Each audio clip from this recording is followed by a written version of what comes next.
An Ghrian chóras, dá an beag seo lehanach 8 Sa Ghrian chóras is ceann de na 8 blanéid an dain. Téann na 8 blanéid timpeall na Gréine, bíonn siad fithis timpeallarthaí. Si an Ghrian an rud is mó sa Ghrian chóras. Sé marcar an planéid is lú agus sé an planéid is gira don Ghrian é. Sé Jupiter an planéid is mó. Lonraíonn Venus níos gile ná planéid bith eile. Sa Ghrian chóras tá an bholcán is mó bhars.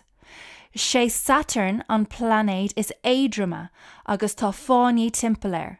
Tá Neptún gurm agus sé an planéid is fuide an Ghrian é. Rullan Uranus timpeall na Gréine a thaobh, téann an domhan timpeall na Gréine.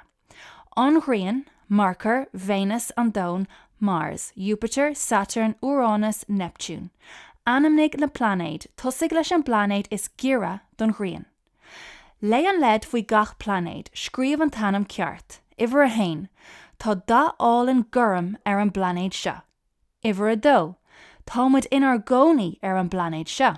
Uimhir a trí, se an planéid is gira don Ghrian.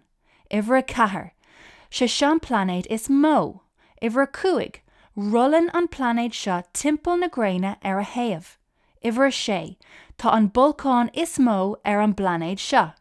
Uimhir a 7, lonraíonn an planéid seo níos gile ná planéid eile. Uimhir a 8, tá fáinní timpeall an blanéid seo.